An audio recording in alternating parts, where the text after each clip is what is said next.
Saudari-saudaraku yang terkasih, selamat malam. Dalam percakapan yang lalu, kita mengakhiri pembicaraan kita, percakapan kita tentang Injil Markus, dan sebagai bahan renungan atau penelaahan yang terakhir, kita membaca kisah Yesus meredakan angin ribut, membaca Injil Markus, membanding-bandingkannya dengan Injil Matius dan Lukas yang mempunyai kisah yang sama. Dari situ kita dapat mengambil kesimpulan, pesan pokok dari kisah mukjizat ini adalah ini.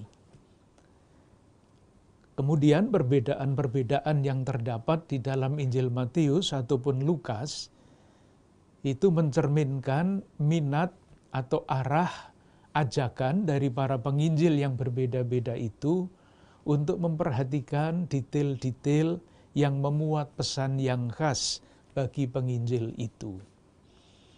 Moga-moga lama-kelamaan saudari-saudara sekalian terbiasa membaca suatu kisah di dalam Injil, khususnya kalau itu Injil Markus, Matius, Lukas, dan membanding-bandingkannya dengan penginjil yang lain sehingga pesannya bisa semakin kaya. Sekarang kita memulai dengan pembicaraan mengenai Injil Matius. Ada beberapa catatan awal dengan harapan yang kita utamakan pertama-tama adalah pengetahuan kita tentang Injil Matius. Nanti selanjutnya kita pasti bisa melangkah lebih lanjut. Kalau pengetahuannya seperti itu, pesan imannya seperti apa? Itu adalah dua langkah yang berbeda yang sudah kita lihat dulu waktu kita bicara mengenai Dei Verbum. Ada yang istilahnya tafsir kitab suci, ada yang istilahnya menghadap nas kitab suci dalam doa. Dua hal yang tidak selalu sama, tetapi pasti melengkapi satu dengan yang lain. Saya ingin memberi pengantar mengenai Injil Matius. Yang pertama, kenapa Injil Matius di dalam kitab suci kita ini, dalam urutan keempat Injil, diletakkan paling depan? Jawabannya adalah ini. Diperkirakan pada zaman dulu ketika penelitian ilmu kitab suci belum maju, Injil Matiuslah yang memang dianggap Injil yang pertama ditulis. Sementara Injil Markus itu hanya dianggap singkatan Injil Matius.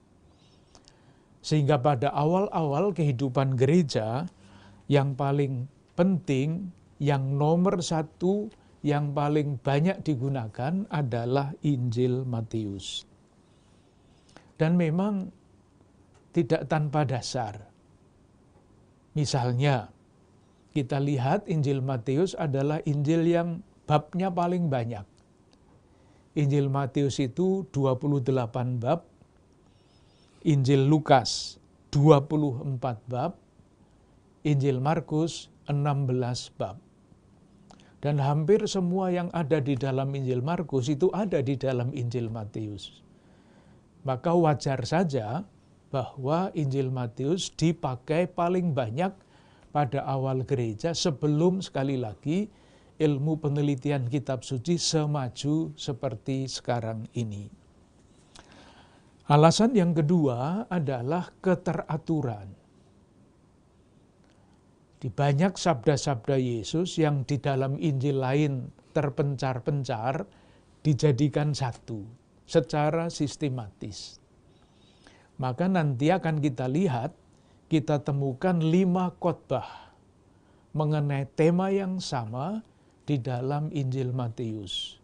Mengapa 5? Ya nanti kita lihat juga. Kenapa 5? Kenapa tidak 6? Selain itu, Injil Matius memudahkan para pewarta pada waktu itu untuk mencari bahan, yaitu bahannya teratur, ada 5 khotbah, 5 khotbah yang panjang-panjang itu dapat dengan mudah dipakai untuk kepentingan berbagai macam hal. Itu catatan yang pertama, mengapa Injil Matius diletakkan pada tempat yang paling depan di dalam urutan keempat Injil ini. Meskipun sekarang kita semua tahu bahwa hampir semua penafsir kitab suci berpendapat Injil Markus lah yang Injil pertama, tapi tidak usah diubah-ubah urutan ini. Catatan yang kedua, identitas Matius. Siapakah Matius itu? Jawabannya tidak begitu jelas, tetapi yang tidak begitu jelas itu harus dijelaskan. Mengapa tidak begitu jelas? Kata Matius aslinya adalah bahasa Ibrani yang berarti anugerah Allah. Jadi seandainya Matius itu adalah orang Indonesia, namanya Nugroho atau Nugroho Agung atau Agung Nugroho. Namanya Matius, anugerah Allah. Cerita mengenai Matius, kisah mengenai Matius, identitas Matius, itu hanya ditemukan di dalam beberapa ayat di dalam kitab suci. Moga-moga saya tidak membingungkan. Tetapi saya anggap ini perlu supaya sekali lagi kita teliti membaca kisah dan tidak mengatakan, oh saya sudah tahu ceritanya. Teks yang pertama adalah Matius bab 9 ayat 9. Matius pemungut cukai mengikuti Yesus. Di pada bab 9 ayat 9 disebut nama Matius duduk di rumah cukai. Itu teks yang pertama. Jelas Matius pemungut cukai. Teks yang kedua adalah bab 10 ayat 3. Disebut juga hal yang sama. Matius pemungut cukai. Jadi penjelasannya sama. Nah, yang perlu diperhatikan adalah ini. Coba dilihat urutan pada bab 10 ayat 3 tadi. Ayat 3 berbunyi Filipus dan Bartolomeus, Thomas dan Matius pemungut cukai. Thomas baru Matius pemungut cukai. Nah, kalau kita bandingkan dengan Injil Markus, apakah nanti ini berarti banyak apa tidak itu soal lain. Bab 3 ayat 18 itu urutannya berubah. Selanjutnya Andreas, Filipus, Bartolomeus, Matius, Thomas. Jadi menurut Markus dan nanti Lukas, urutannya adalah pertama-tama Matius, kemudian baru Thomas. Sementara di dalam Injil Matius, Thomas dulu, baru Matius. Ini artinya apa? Ya artinya kalau urutan itu kan yang paling penting di depan, paling kemudian, yang paling akhir itu kan selalu Yudas Iskariot. Selalu paling akhir. Jadi ada perubahan kecil di situ. Mungkin ini nanti berguna untuk menentukan sebetulnya siapa yang menulis Injil Matius. Kok namanya diletakkan ke belakang? Ini kalau orang lain yang membuat kan bisa marah dia. Kok mestinya urutan nomor 1 kok diletakkan di situ? Nah, hanya orang yang bersangkutan yang diperkirakan dapat mengubah urutan itu. Jadi dengan demikian, dari indikasi yang sederhana ini, kita bisa mengatakan bahwa yang menulis Injil Matius adalah Matius ini. Nah, sekarang ada hal-hal lain yang perlu diperhatikan, tapi saya harap saya tidak membingungkan. Yang pertama, ini kesaksian dari luar. Ada seorang yang namanya Papias, hidup pada abad kedua, yang menulis begini. Jadi kesaksiannya sangat tua, abad kedua. Dia mengatakan bahwa Matius memang menulis Injil, tetapi yang dia tulis adalah Injil dalam bahasa Aram. Itu bahasa lain lagi zaman dulu. Padahal Injil Matius yang kita punya, ini teks asli Injil Matius ada di sini, itu bukan bahasa Aram. Teks Matius adalah ditulis di dalam bahasa Yunani. Sudah berbeda. Jadi ini yang meragukan apakah penulis itu Matius atau bukan. Yang berikutnya. Kita lihat kembali Injil Markus bab 2 ayat 13 sampai 14. Itu judulnya Lewi, pemungut cukai mengikuti Yesus. Lewi namanya, bukan Matius, Lewi. Bab 2 ayat 13-14.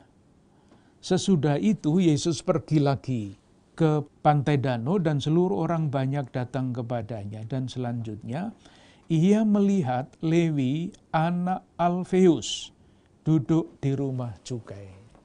Nah, pertanyaannya adalah apakah Lewi ini sama dengan Matius apa tidak?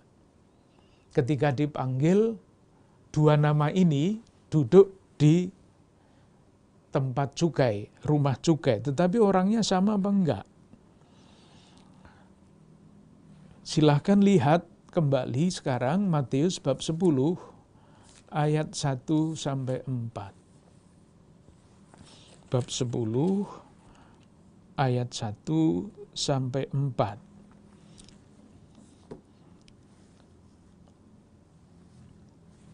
Yang dilihat adalah ayat 3.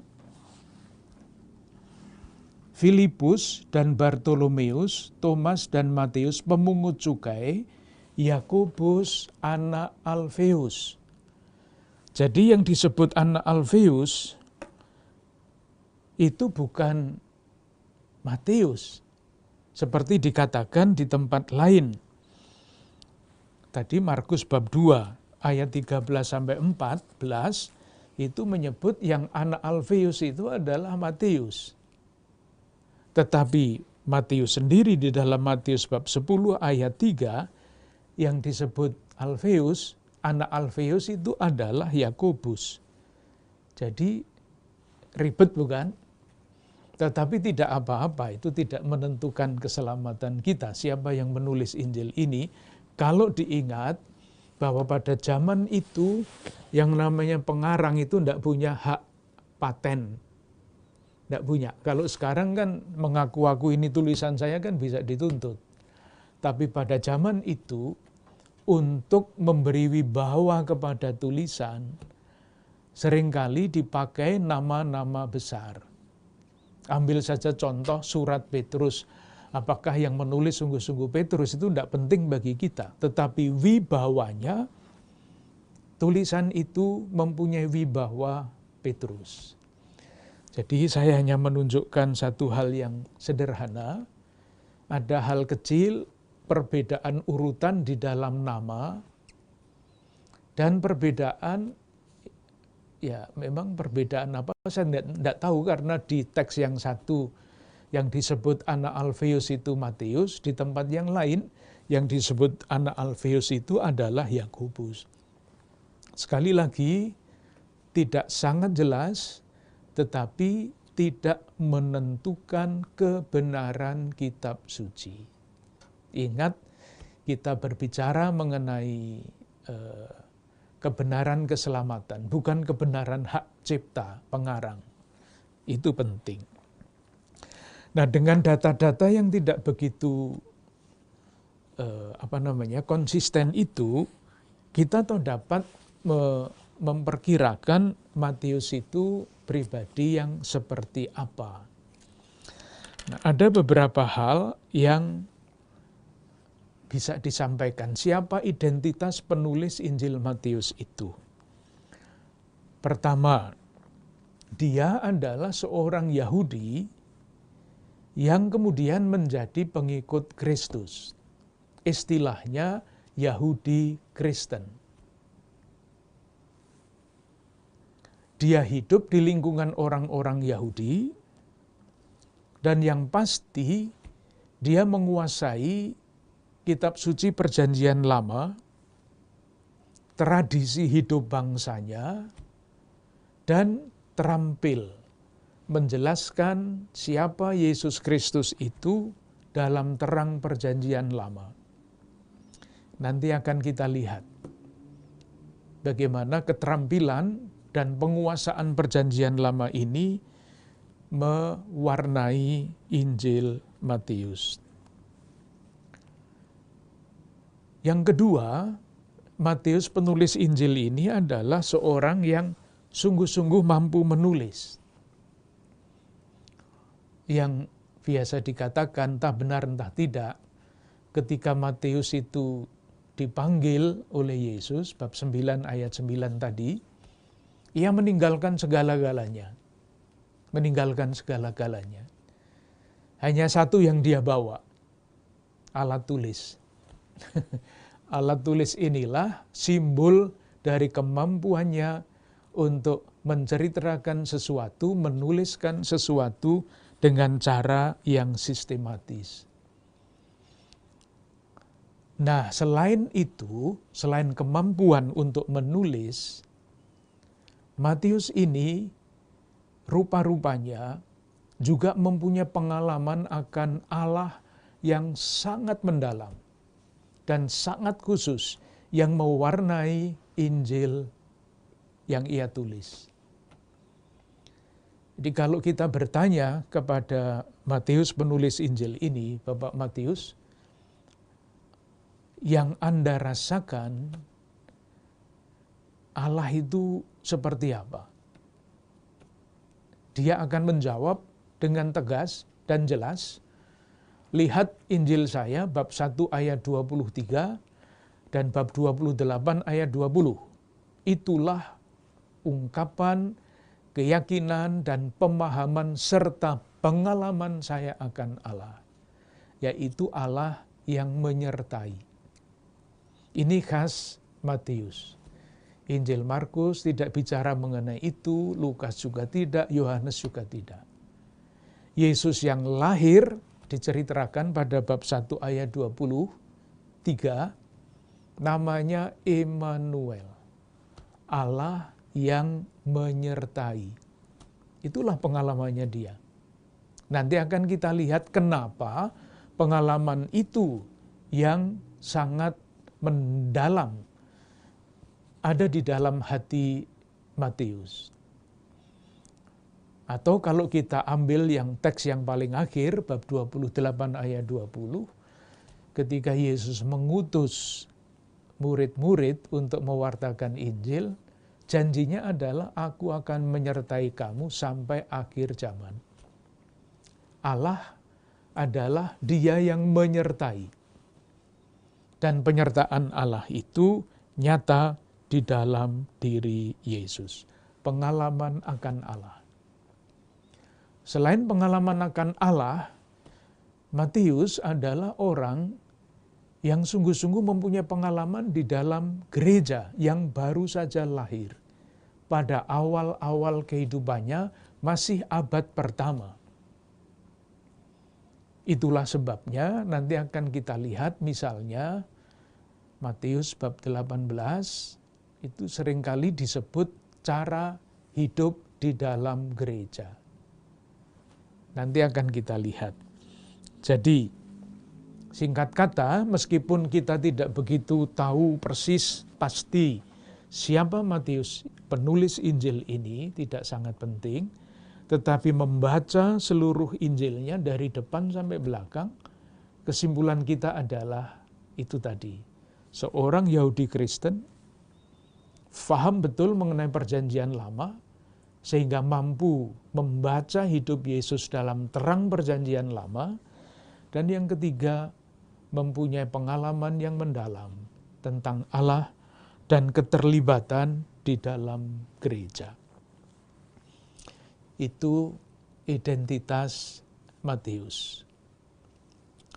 Masih berkaitan dengan identitas Matius. Kita ingat ketika kita mempelajari Dei Verbum, pengarang Injil itu disebut sebagai seorang redaktor. Redaktor. Artinya dia mempunyai rencana penulisan Injilnya, mempunyai bahan, kita mengikuti teori yang paling sederhana. Matius mengambil Markus dan mengambil salah satu sumber lain yang dia ketahui bersama-sama dengan Lukas. Maka disebut teori dua sumber. Matius mempunyai sumber pertama Markus, yang kedua adalah yang disebut sumber itu. Masih ada sumber yang ketiga yang hanya diketahui oleh Matius sendiri. Nah, bagaimana dia menggunakan sumber-sumber itu? Sekali lagi, ini adalah pengetahuan yang menurut saya penting supaya kita teliti kalau membaca Injil-Injil manapun. Pertama, sebagai redaktor apa yang dia lakukan? Saya mengambil contoh bab 10.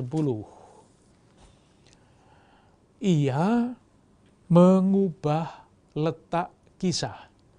Jadi urut-urutan kisah itu bisa punya arti yang penting. Kalau urutannya begini, tafsirannya begitu. Kalau urutannya begini, tafsirannya lain lagi. Nah, silahkan lihat bab 10, ayat 1-4. Kisah Yesus memanggil ke-12 rasul. Bab 10, ayat 1-4. Kemudian, bab 10, ayat 5-15, itu judulnya adalah Yesus mengutus ke-12 rasul. Jadi dipanggil, langsung diutus. Urutannya seperti itu.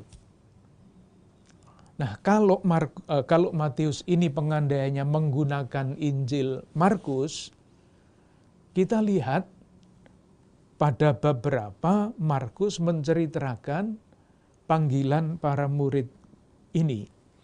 Kalau melihat di bawah judul bab 10, itu referensinya adalah panggilan ke-12 rasul. Di dalam Injil Markus terdapat pada bab 3, ayat 13-19.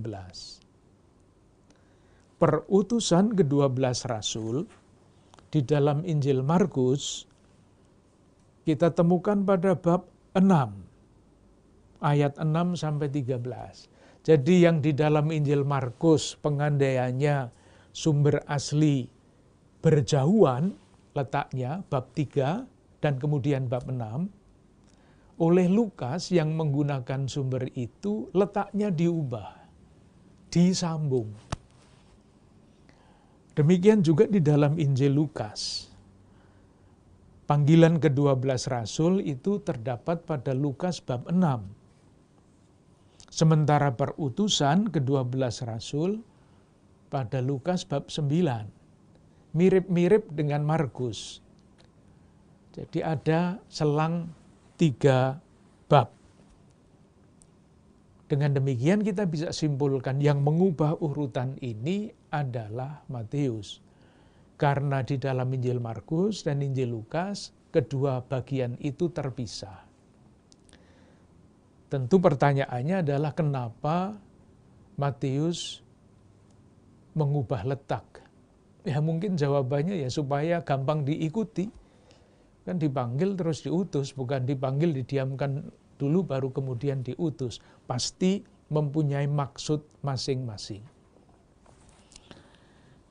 Yang kedua, mengubah rumusan. mengubah rumusan. Silahkan lihat sebagai contoh apa yang terdengar sebagai suara dari langit pada Markus bab 1 ayat 11 ketika Yesus dibaptis. Lalu terdengarlah suara dari surga, "Engkaulah Anak yang kukasihi, kepadamulah aku berkenan." Jadi suara dari surga itu langsung berbicara kepada Yesus, "Engkaulah Anak yang kukasihi." Engkau, langsung. Nah sekarang kalau kita melihat Matius ketika Yesus dibaptis, suara dari surga itu bunyinya bagaimana? Matius bab 3 ayat berapa? 17. Bab 3 ayat 17. Lalu terdengarlah suara dari surga yang mengatakan, "Inilah Anak yang kukasihi, kepadanyalah aku berkenan." Melihat ya perbedaannya, menurut Markus suara dari langit langsung bicara dengan Yesus, "Engkaulah Anak." Nah ini kalau rumusannya "inilah Anak yang kukasihi" itu bicara kepada siapa? Ya kepada orang yang ada di situ, tidak kepada Yesus. Konsekuensinya menurut Matius, suara dari surga ini mengajak gereja, orang-orang yang ada pada waktu itu untuk mengakui inilah Anak yang dikasihi oleh Allah. Mungkin kalau berhenti sebentar, direnungkan, perbedaan itu jelas. Jadi menurut Matius, suara dari langit itu mengajak gereja sudah pada tahap ini, Yesus dibaptis, untuk mengakui bahwa Yesus itu adalah Anak Allah yang dikasihi, yang berkenan kepada Allah. Berbeda, orientasinya berbeda. Yang berikutnya adalah menambahkan. Kita ambil contoh, misalnya Matius bab 14 dan paralelnya. Kita baca dulu, kita lihat dulu kisah Yesus berjalan di atas air menurut Markus bab 6.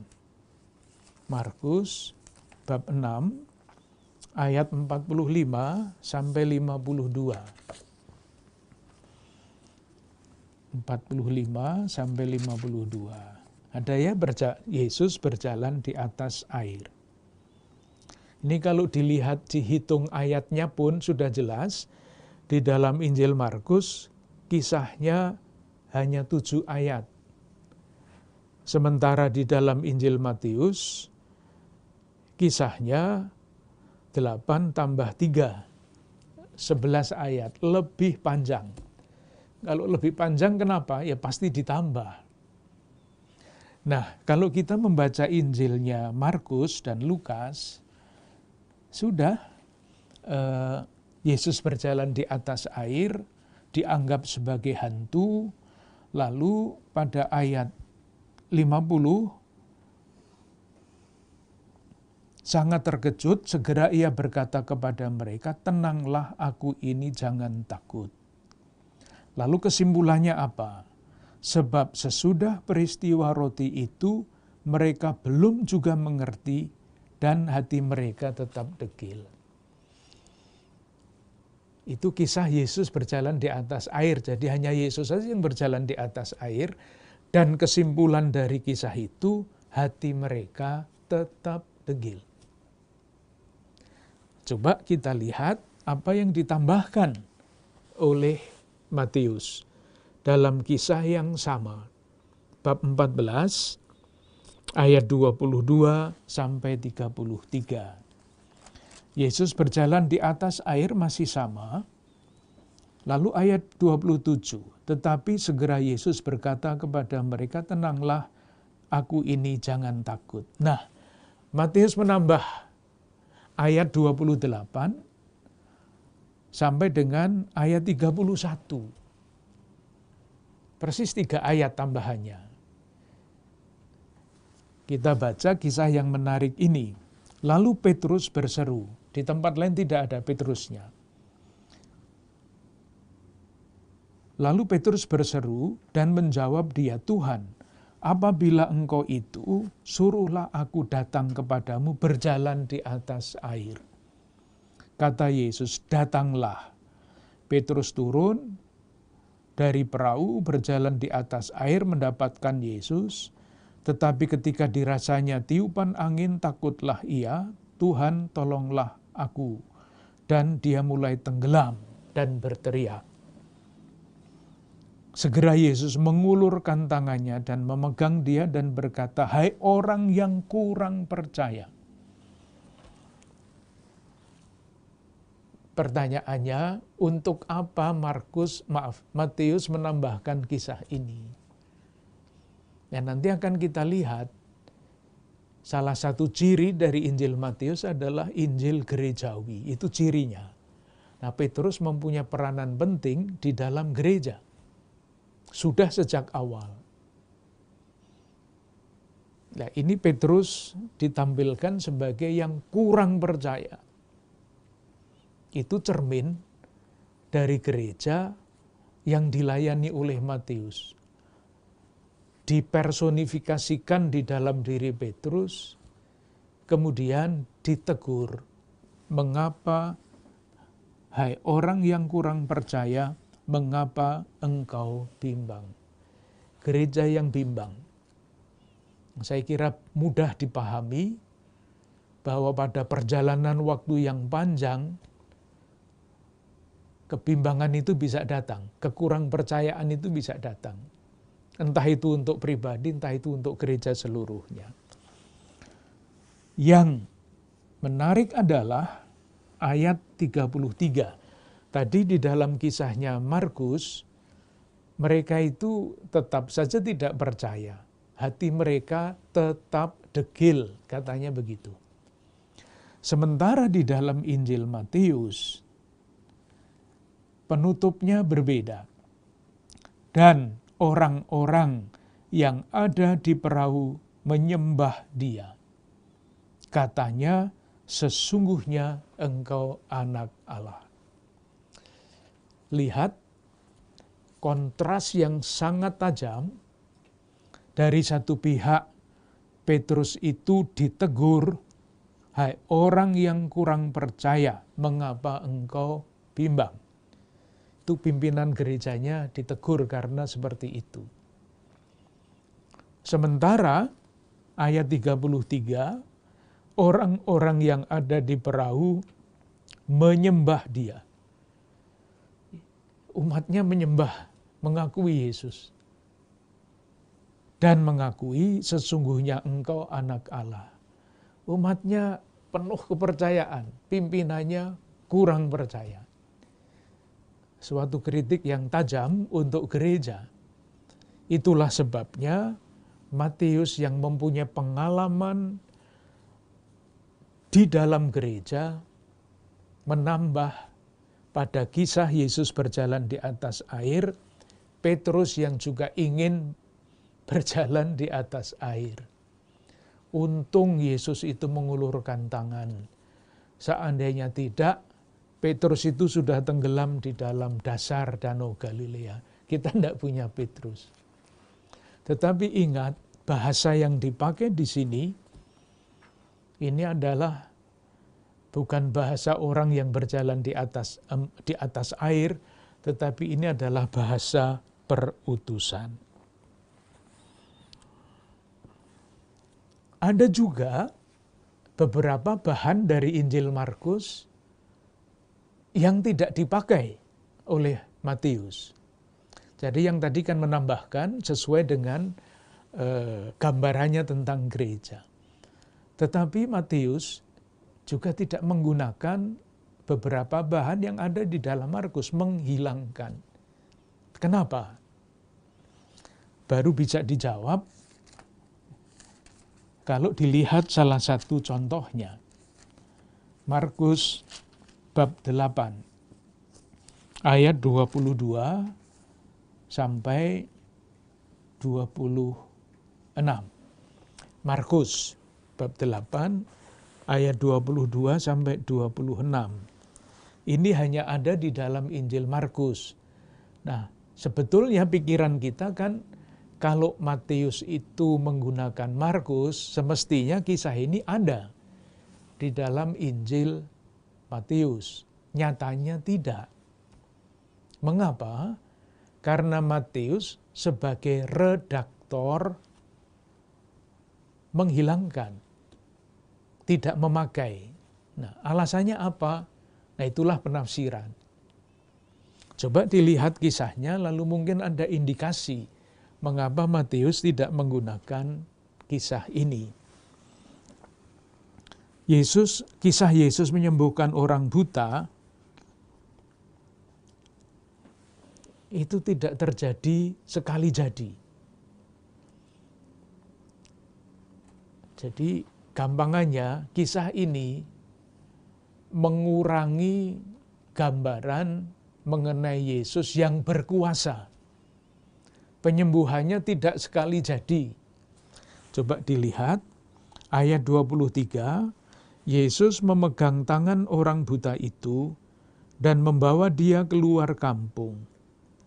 Lalu ia meludahi mata orang itu dan meletakkan tangannya atasnya dan bertanya, "Sudahkah kamu melihat sesuatu?" Mestinya kan jawabannya kalau kuasa Yesus itu sungguh besar kan, sudah gitu kan, penyembuhannya selesai. Tetapi ternyata pada ayat 24, orang itu memandang ke depan lalu berkata, "Aku melihat orang, sebab melihat mereka berjalan-jalan, tetapi tampaknya seperti pohon." Penyembuhannya belum selesai. Yesus meletakkan lagi tangannya pada mata orang itu, maka orang itu sungguh-sungguh melihat dan telah sembuh. Jadi 2 tahap penyembuhan itu ya ada di sini saja. Nah, mungkin sekali lagi ini tafsiran. Sekali lagi tafsiran, Matius tidak rela menceritakan Yesus yang kekuasaannya tidak sekali jadi menyembuhkan orang. Maka daripada menimbulkan soal di dalam jemaatnya, sudahlah kisah ini tidak usah saya ceritakan. Karena setiap kali yang diceritakan oleh Matius adalah Yesus itu kekuasaannya sangat besar. Itu mengenai Matius sebagai seorang redaktor. Moga-moga dengan cara membanding-bandingkan seperti ini, selanjutnya kita masing-masing terbiasa untuk membaca kisah dengan cara seperti itu, teliti. Karena di dalam unsur-unsur yang kadang-kadang kita tidak perhatikan, itu bisa muncul gagasan yang lebih dalam.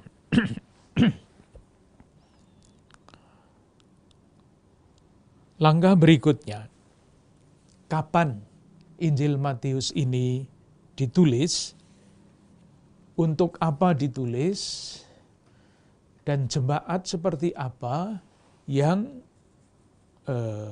menjadi tujuan dari penulisan Injil ini.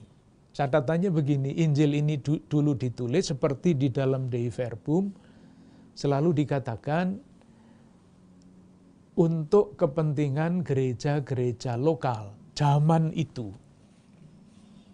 Bahwa sekarang menjadi kitab suci, kita sudah juga lihat prosesnya seperti apa. Ada 2 hal yang melatar belakangi penulisan Injil Matius. Yang pertama adalah peristiwa sejarah yang terjadi pada tahun 70 Masehi. Ini sejarah. Pada waktu itu, tentara Romawi menghancur leburkan kota Yerusalem. Hancur lebur. Termasuk yang dihancurkan adalah Kenisah. Nah, semula Kenisah ini menjadi pusat agama Yahudi di Yerusalem. Ketika Kenisah hancur, mereka tidak punya pusat lagi, tempat mempersembahkan, menjalankan ibadah Yahudi. Tidak punya lagi. Bahkan sejak saat itu, kaum Saduki yang lingkungannya adalah lingkungan Bait Allah, menjadi imam besar, imam-imam di Bait Allah, itu hilang, ditelan sejarah. Karena pusatnya habis, hancur, maka pelayan-pelayannya, kaum Saduki juga hilang. Sesudah itu tidak ada lagi yang namanya kaum Saduki, habis. Nah, ketika Yerusalem hancur, Kenisah hancur, agama Yahudi tidak hancur. Pernah kita singgung, pusat agama Yahudi berpindah dari Yerusalem ke sebuah kota di pantai Laut Tengah yang namanya Yamnia. Kota inilah yang menjadi pusat Yudaisme baru. Bukan berpusat lagi pada ibadah seperti ibadah di Yerusalem, tidak, tetapi agama yang semakin berpusat pada kitab. Di Yamnia itulah bertumbuh Yudaisme yang sangat fanatik. Sangat fanatik, keras. Identitasnya adalah Farisi, Yudaisme dengan warna Farisi yang sangat kuat. Lalu bersamaan dengan itu, di Yamnia menjadi pusat baru dari Yudaisme yang fanatik. Dari lain pihak, kekristenan menjadi murid-murid Yesus itu juga bertumbuh. Artinya apa? Terjadi semacam konfrontasi antara orang-orang Yahudi yang menganut agama Yahudi dan orang-orang Yahudi yang menjadi pengikut Kristus. Identitas orang-orang Yahudi yang mengikuti Kristus itu semula mereka masih agama Yahudi, tetapi sekte, disebut sekte jalan Tuhan.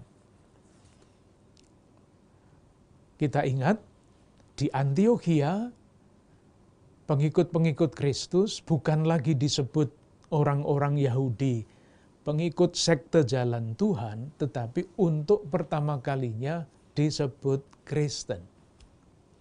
Jadi sudah mempunyai identitas sendiri. Nah, murid-murid Kristus ini menyadari diri, yakin bahwa dirinya adalah Israel yang sejati, berhadap-hadapan dengan Yudaisme fanatik yang bertumbuh di Yamnia. Kita semua tahu, untuk menunjukkan ini ya, pemisahan yang semakin jelas antara Yudaisme dan kekristenan. Kita semua tahu ketika membaca Kisah Para Rasul, kalau Paulus berkeliling, yang dituju apa? Sinagoga. Sinagoga apa? Sinagoga Yahudi. Karena dia merasa masih bagian dari agama Yahudi, maka masuk sinagoga. Tetapi seperti sudah saya singgung, saya kira beberapa waktu yang lalu, ketika orang-orang yang namanya Yahudi Kristen, orang-orang Kristen yang berlatar belakang Yahudi masih masuk ke sinagoga, mereka sebagai salah satu yang dicap sebagai bid'ah, itu dibuatkan doa secara khusus. Doa orang-orang Yahudi, doa harian itu disebut doa 18 berkat. Ditambah satu untuk orang-orang Yahudi Kristen yang masih masuk ke sinagoga. Kira-kira doanya seperti ini. Semoga orang-orang yang murtad ini, bid'ah ini, maksudnya pengikut Kristus, hidup tanpa harapan. Dan semoga mereka tidak tercatat di dalam buku kehidupan. Nah, kalau kita ikut ibadah di dalam sinagoga dan setiap kali mendengar didoakan seperti itu, pasti lama-kelamaan tidak betah juga. Sehingga pemisahan antara sinagoga dan tempat ibadah murid-murid Yesus itu semakin jelas. Saya tunjukkan 1-2 teks. Yang pertama yang jelas dulu, lalu yang nanti yang tidak begitu jelas. Yang jelas dulu. Injil Matius bab 12 ayat 9. Injil Matius bab 12 ayat 9. Ini ya. Setelah pergi dari sana, Yesus masuk ke rumah ibadat mereka. Kata mereka ini penting. Karena apa? Karena mereka itu ya menunjuk kepada orang-orang Yahudi yang hidupnya fanatik karena pengaruh dari pusat agama Yahudi di Yamnia. Ketika dibalik teks ini, dibalik ayat 9 ini, ada sudah pemisahan orang-orang pengikut Kristus tidak masuk sinagoga lagi. Karena sinagoga itu disebut rumah ibadat mereka, bukan rumah ibadat kita. Moga-moga perbedaan yang kecil kelihatannya ini bisa membantu. Di balik teks ini ada pengikut Kristus, tempat ibadah Kristen yang sudah tidak sama dengan tempat ibadat mereka, orang-orang Yahudi dengan semangat Yamnia. Nah, sekarang yang tidak jelas, nanti akan saya coba jelaskan hal yang sama. Matius bab 4 ayat 23. Matius bab 4 ayat 23. Ini teks yang saya baca sekarang adalah teks kita yang ini terbitan dari LAI yang diterima oleh Gereja Katolik. Bunyinya begini. Yesus pun berkeliling di seluruh Galilea. Ia mengajar dalam rumah-rumah ibadat dan memberitakan Injil Kerajaan Allah dan selanjutnya. Ini contoh terjemahan ke dalam bahasa Indonesia yang belum sempurna. Contoh. Oleh karena itu terjemahan ini diperbaiki. Karena di dalam bahasa asli, ini saya membawa teks kitab suci dalam dua bahasa, bahasa Yunani dan bahasa Latin. Itu jelas sekali bunyinya begini. Yesus pun berkeliling di seluruh Galilea. Ia mengajar dalam rumah-rumah ibadat mereka. Nah, ini merekanya tidak ada di sini. Ada di dalam teks asli, tetapi dalam terjemahan bahasa Indonesia tidak ada. Maka saya harap, saya yakin nanti ketika edisi baru dari kitab suci ini muncul, kata mereka muncul di sini. Karena itu penting untuk menunjukkan tahap sejarah berpisahnya komunitas Kristiani dari komunitas Yahudi.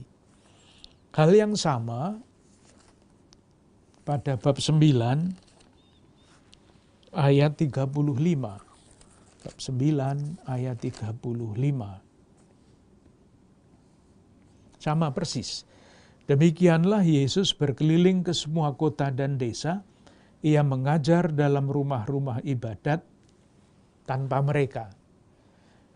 Sementara di dalam teks asli, tadi saya sudah lihat, itu ada kata mereka. Kembali lagi, tahap pemisahan Kristianisme dari Yudaisme. Itu yang pertama. Jadi lingkungan ketika Injil Matius ditulis seperti itu. Yang kedua, semakin banyak orang-orang bukan Yahudi yang menjadi pengikut Kristus. Di dalam kitab suci kadang-kadang masih dipakai kata yang tidak simpati, kafir. Jadi orang Yahudi itu orang bangsa yang terpilih, satu-satunya bangsa yang terpilih. Orang bukan Yahudi itu disebut entah dengan istilah yang halus bangsa-bangsa lain, atau yang disebut dengan kata yang sangat kasar, itu orang-orang kafir. Di dalam gereja Katolik kata itu tidak dipakai lagi. Nah, orang-orang yang bukan Yahudi banyak yang menjadi pengikut Kristus. Jadi komunitasnya itu komunitas yang mulai campur. Silahkan membayangkan ketika dulu komunitasnya itu homogen, wataknya sama, bahasanya sama, cara berpikirnya sama. Tiba-tiba kemasukan orang luar yang mempunyai latar belakang berbeda, itu pasti mengguncangkan. Tetapi yang paling penting untuk kita sekarang adalah di dalam Injil Matius, di balik Injil Matius, gereja sudah menerima kehadiran bangsa-bangsa lain yang bukan Yahudi. Sikap tertutup sudah ditinggalkan. Sikap tertutup itu yang seperti apa? Sikap tertutup itu ada pada bab 10 ayat 5. Ke-12 murid itu diutus oleh Yesus dan ia berpesan kepada mereka, janganlah kamu menyimpang ke jalan bangsa-bangsa lain atau masuk ke dalam kota orang Samaria, melainkan pergilah kepada domba-domba yang hilang dari umat Israel. Itu eksklusivisme yang sangat jelas. Tetapi pada akhir dari Injil ini, eksklusivisme itu dibongkar.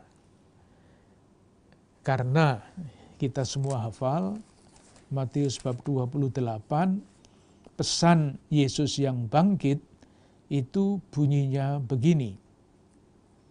Karena itu pergilah, jadikanlah semua bangsa muridku. Mengenai hal ini nanti pasti harus dijelaskan. Semua bangsa itu siapa? Baptislah mereka dalam nama Bapa dan Anak dan Roh Kudus. Ini kan seringkali disalahpahami. Jadi yang salah paham, yang fundamentalis itu, ini disuruh membaptis semua orang. Jadi kemana-mana, di pasar juga orang mau dibaptis, di mana-mana dibaptis. Salah paham mengenai perintah Yesus ini. Tapi bukan waktunya sekarang untuk membicarakannya. Dengan cara itu, kita bisa memperkirakan kapan Injil Matius ditulis. Pasti sesudah tahun 70, pasti. Karena sebelum tahun 70, pusat masih di Yerusalem, boleh dikatakan hubungan antara orang-orang Yahudi dan orang-orang Yahudi yang menjadi pengikut Kristus itu tidak seburuk seperti sesudah ada sekolah di Yamnia. Pusat Yahudi di Yamnia, tidak seburuk itu. Sementara tanda-tanda bahwa hubungan itu sangat buruk, kalau membaca Injil Matius bab 23, itu rumusannya adalah celakalah kamu, ahli-ahli Taurat dan orang-orang Farisi. Itu daftar dari kejahatan atau boleh dikatakan caci maki, maaf menggunakan kata ini, sehingga kalau orang-orang Kristen Yahudi itu diserang oleh orang Yahudi, ini jawabannya, celakalah kamu orang-orang. Jawabannya sudah ada seri 7 atau berapa itu. Saduki tidak ada lagi karena dia sudah hilang. Pasti sesudah tahun 70, diperkirakan tahun 80, dan menulis suatu buku seperti ini kan tidak gampang. Semuanya ditulis tangan, papirus juga mahal harganya, sehingga diperkirakan membutuhkan waktu sekitar 10 tahun. Jadi penulisannya antara tahun 80 sampai 90. Nah, supaya tidak terlalu malam, saya akhiri dengan kesimpulan ini. Lalu nanti kita lanjutkan pada percakapan berikutnya. Kalau benar, nah ini kita hati-hati sekali. Kalau benar bahwa Injil Matius itu ditulis dengan latar belakang seperti itu, maka tujuan penulisannya juga bisa diperkirakan. Yang pertama, tujuan untuk membela diri, polemik dan apologetik. Jadi polemik dengan Yudaisme, keras, hasil dari sekolah Yamnia, polemik.